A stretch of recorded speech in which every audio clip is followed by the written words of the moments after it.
If you've noticed, you know that I've been collecting a rogues gallery of people around my age that are contemptible, that suck, that basically just live to attack the president on a very, very, very diverse set of things. And one of these new guys I want to introduce to y'all is this law student named Micah Efran, who apparently got a perfect score on the LSAT and still cannot summon an ounce of charisma to save his life or to save a test score in a hypothetical. Anyway, so let's just go down his Twitter timeline and deduce why he's such an unlikable person. This is fascinating. So, this Newswire thing recently said Trump does not rule out clemency for Ghislaine Maxwell. Micah says, if you defend this, you support human trafficking, full stop. So, first of all, off the soapbox, let's talk this out, right? Because this guy's very much virtue signaling like, you know what. So, basically, you're saying that because you pardon someone, you condone what they did several years ago. Very stupid. Pardoning of people that Democrats really like to do. For example, they're pretty much against the death penalty. They're against longer sentences in most cases. So if you pardon a person that killed someone 30 years ago, you condone murder. No, you don't. You pardoned, let's say in this hypothetical, he hasn't even done it yet. You pardoned Ghislaine Maxwell, who was dating a guy who did X, Y, and Z 20 years ago. And obviously she's not going to do it again because she's like in her 60s and everybody's going to be looking at her. You support this. Does it work that way? No, it doesn't. Now, in the Big 25, you got to be really naive to be a Democrat. Micah posts a picture of Merrick Garland, who's a loser, by the way, did not get confirmed to the Supreme Court, his life mission. Obama got basically cucked by the turtle Mitch McConnell. Cocaine Mitch felt at Obama like he did so many times, master of the Senate, really. Anyway, so Merrick Garland was appointed Attorney General as a consolation prize, and now he's pretty much retired. And the Biden administration obviously sat on this whole Epstein thing for, what was it, 4 years and did what exactly? Democrats talk about how Trump should release the Epstein files, and maybe he should. I honestly don't care personally. It doesn't affect me. But Democrats sat on this for 4 years. Where were they? Mute. Okay.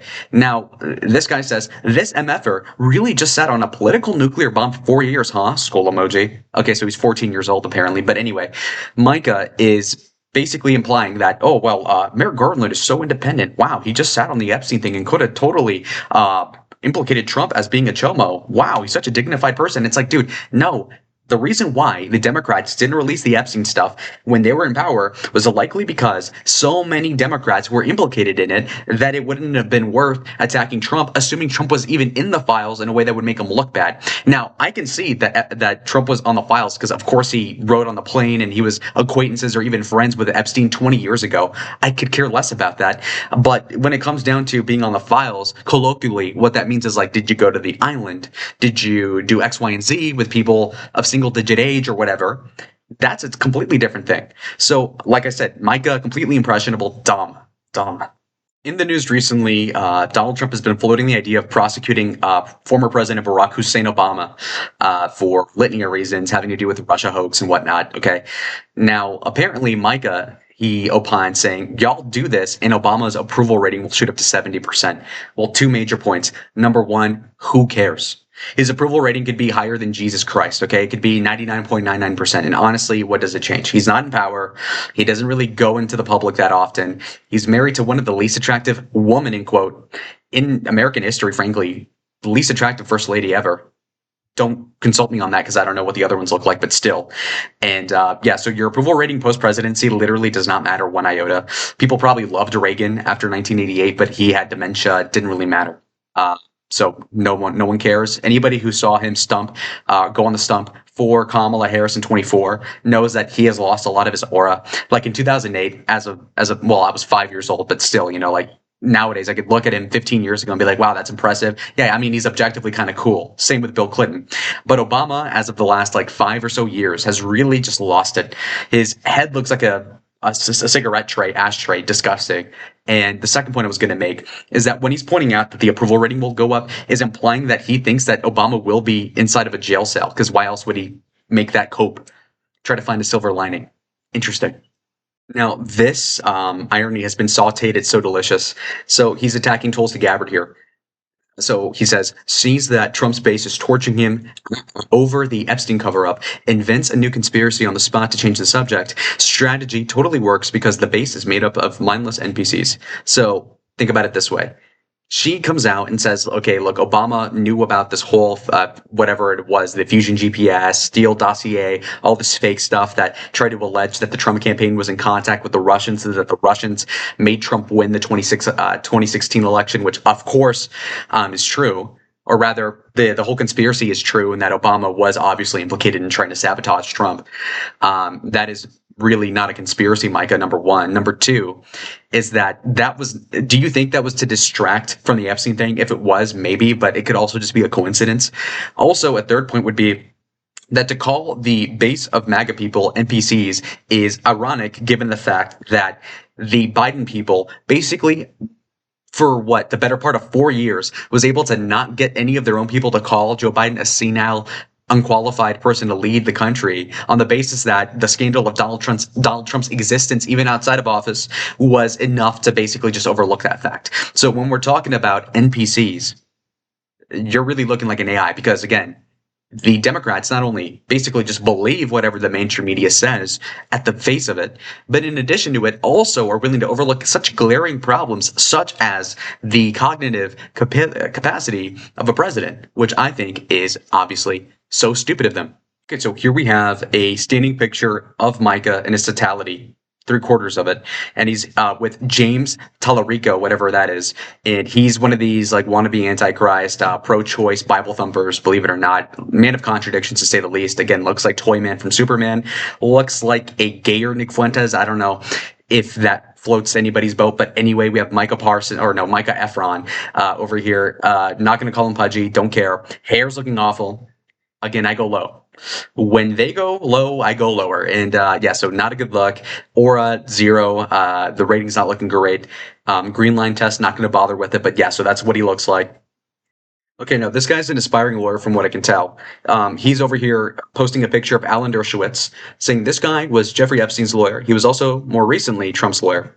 So implicating what exactly? So you're implicating Trump as being tied to Epstein for the reason that he was Epstein's lawyer several years ago. Okay, so I mean, you could say that about a lot of people in Hollywood, that Alan Dershowitz has either represented or knows people that represented. And honestly, when you're a big name lawyer, you're going to represent a lot of bad people, a lot of people that have committed crimes. I mean, you should know this probably even a little more than me. And frankly, he just does not know what he's talking about.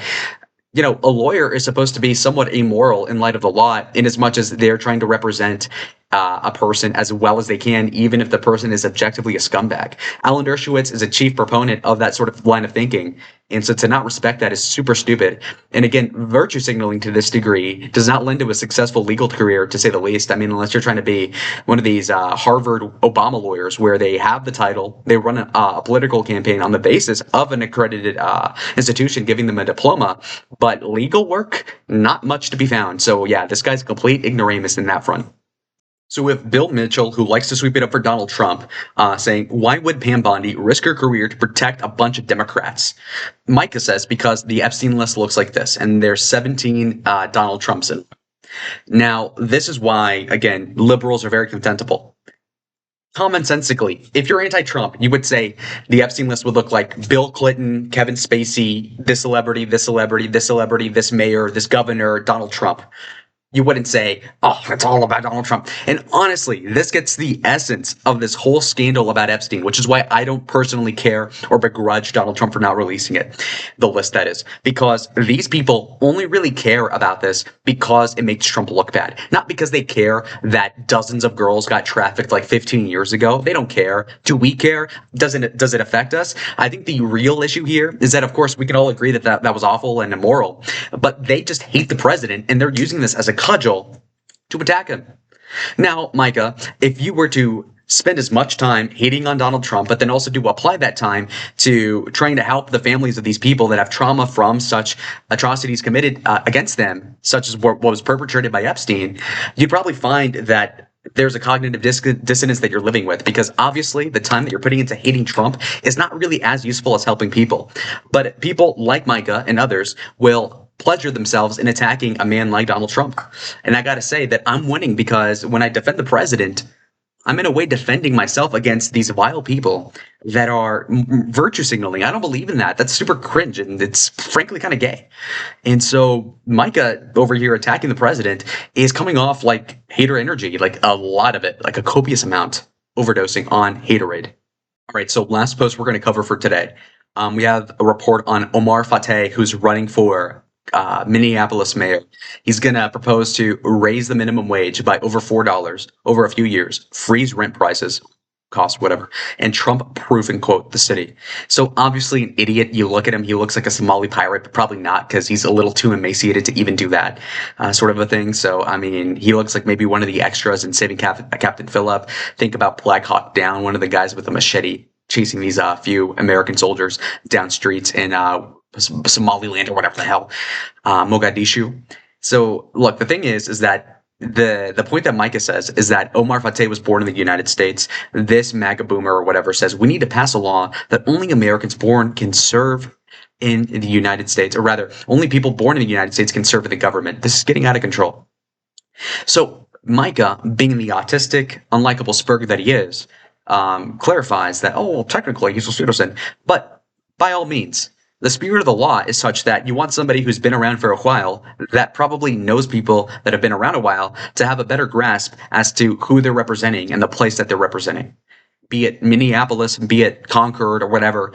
And so, yeah, this guy, Omar Fateh, is not as American as even Micah Efron is. I can guarantee you that. He's not as American as even AOC is, as American as probably some illegal alien somewhere in California. Because this guy, and Minneapolis has a scourge of these Somalians that are super liberal, don't really like to assimilate too much, live in their own enclaves, and that is un-American. That's stupid. You know, this whole concept of a melting pot kind of runs out of it just it's off the table when you have people that are not willing to assimilate. This guy does not look American, and that might sound racial, and of course it kind of comes off that way. However, black people like Obama, who has his name being Barack Hussein Obama, is a lot more American, in my opinion, than is Omar Fateh. Even Obama was raised in Indonesia for a lot of his childhood, and he's still more American than this guy. Now, granted, I'm only going off of this picture and his proposals that are ridiculously stupid, like freezing the rent, for example.